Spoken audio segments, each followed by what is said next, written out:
Hi guys, welcome to my channel. If you're new here, my name is Jennifer Nxumalo. I do hope that you join us by clicking that red subscribe button on the bottom. But that is if you enjoy the content that I serve in this channel. In this channel, we do personal financial content, career content, as well as lifestyle content. So if any of the three tickles your fancy and you like that type of content, please make sure that you join us. We'd love to have you. So thank you to each and every one of you that have joined this family. People that each and every time when I drop a video, they take the time to smash the like button. They take the time to leave me a comment on the comment section below. Please do know that that doesn't go unnoticed. I really appreciate each and every one of you. On today's video, we're going to be talking about my money non-negotiables. Now, I have talked about some of these things. It's not going to be anything new, but I feel like it's important that I have a video separate about it. That way, it's also going to help you to understand that when we're talking about money non-negotiables, what are we talking about? So let us get into the video.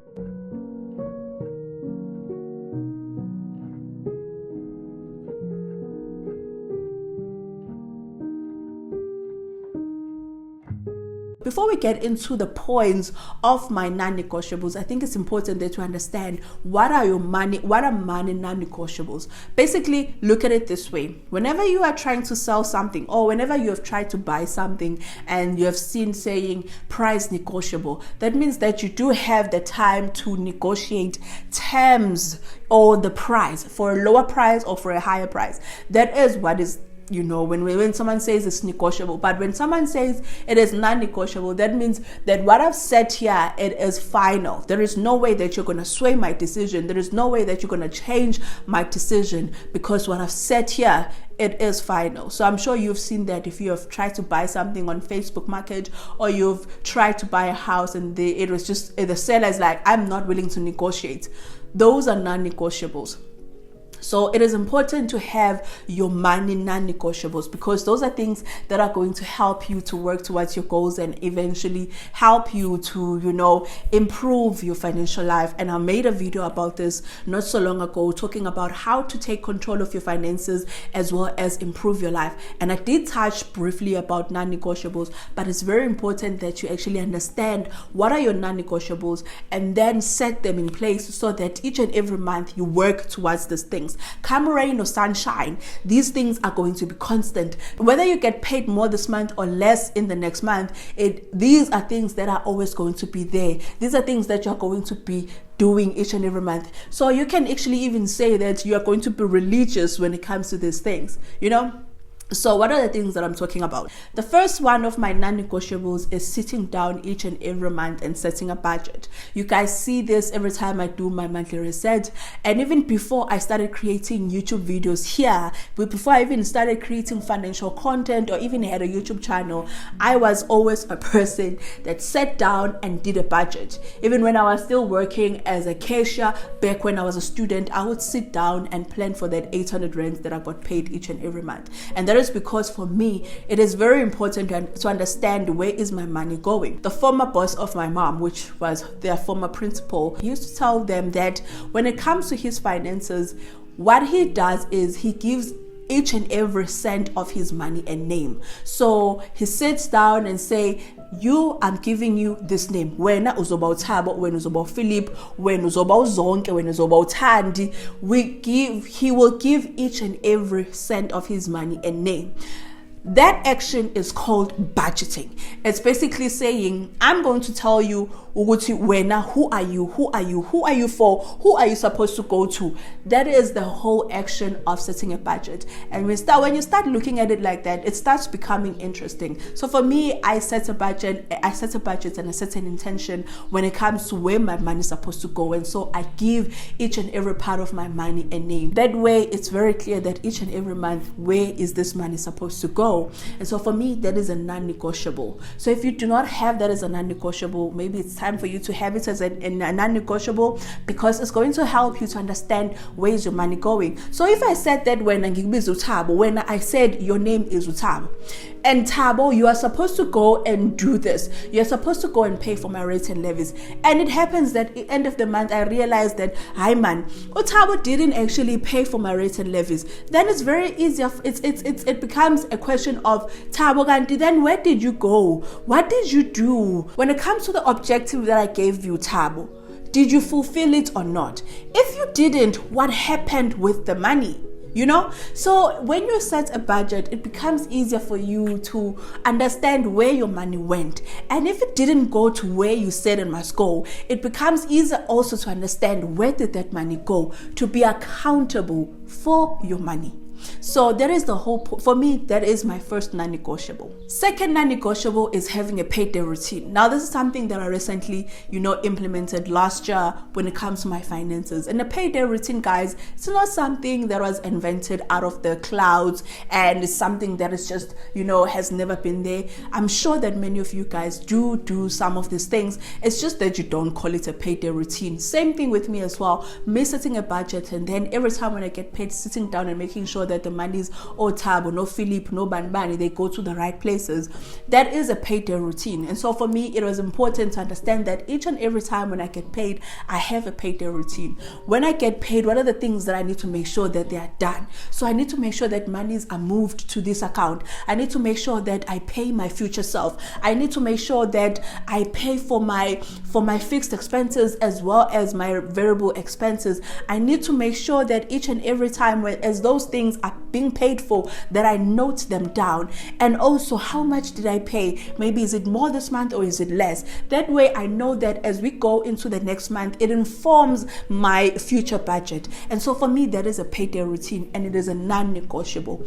Each and every month, each and every time when I get paid, I sit down and I execute my payday routine, because for me it's very important.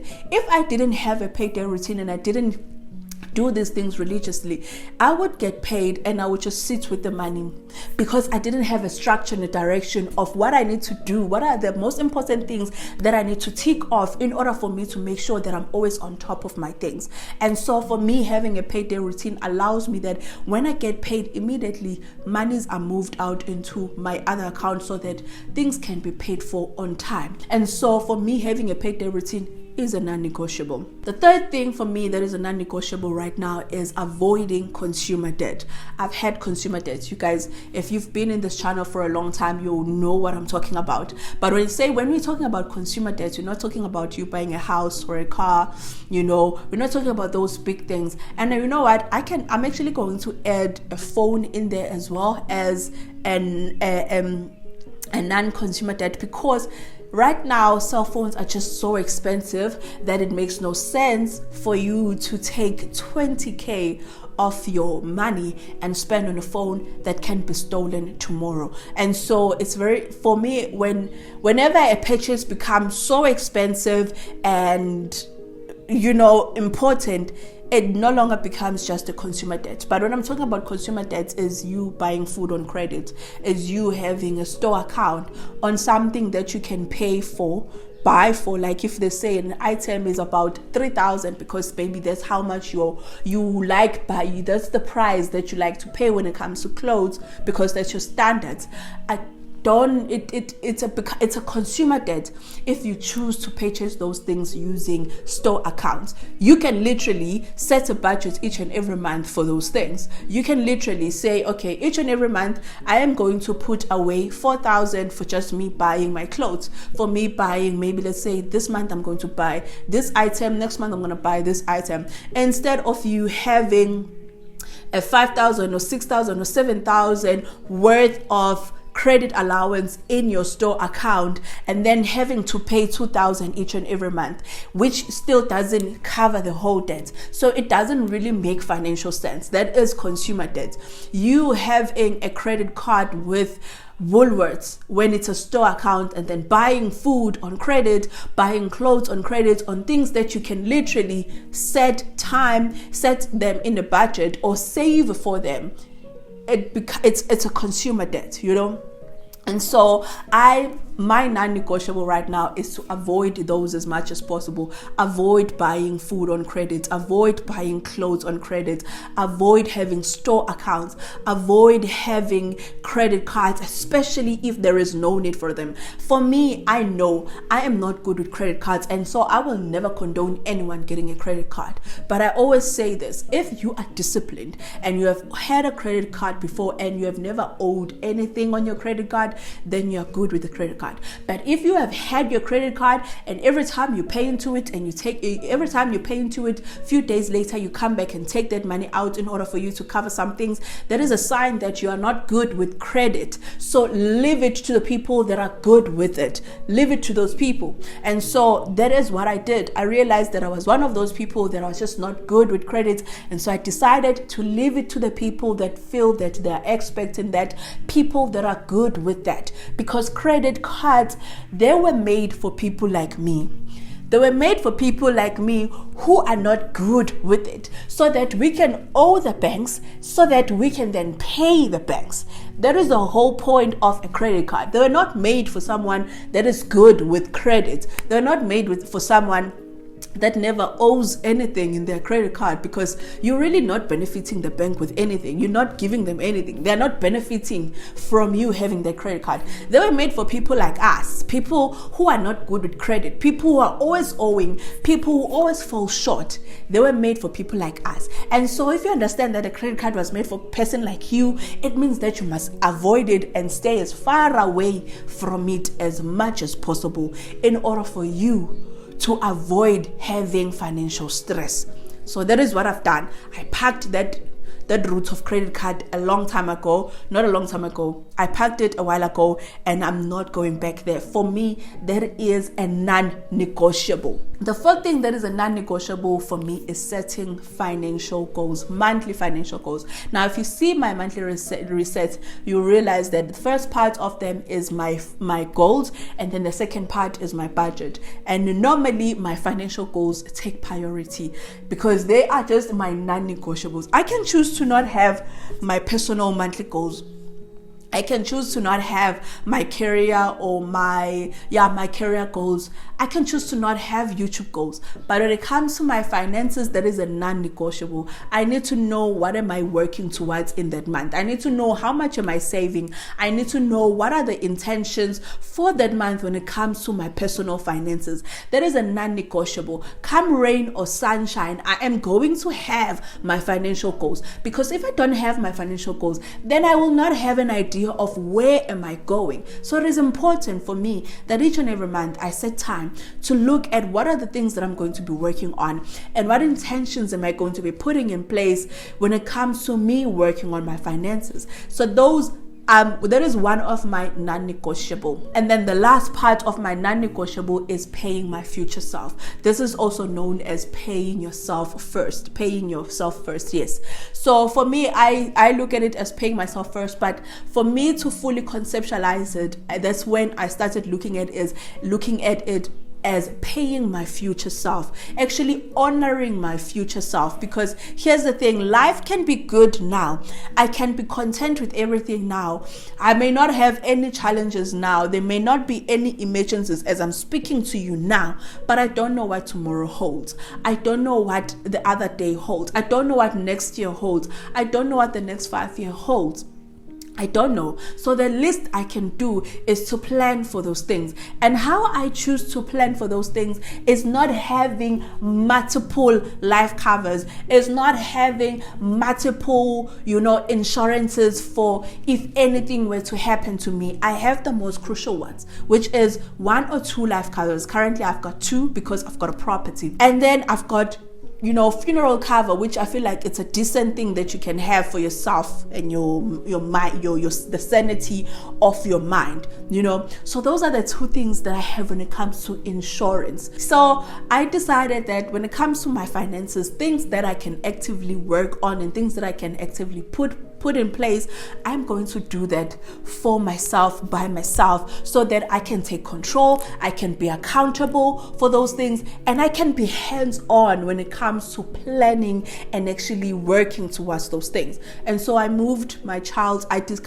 my child account and I put it into a place that allows me to be active, into a place that allows me that each and every month I'm able to observe the growth of this fund, that allows me that each and every month month. If I don't put money in this, I'm basically taking money away from my future self. So for me, it is important, it is a non-negotiable to actually pay my future self, to prioritize paying my future self, because when I do that, I really give myself peace of mind that if anything were to happen down the line, I will have resources to deal with that. If there is a shortfall, then it's not a big chunk of money that I will have to request from the bank in order for me to deal with that shortfall. And that way I know that with such things, when I get paid, it will be easier for me to actually budget and pay that off.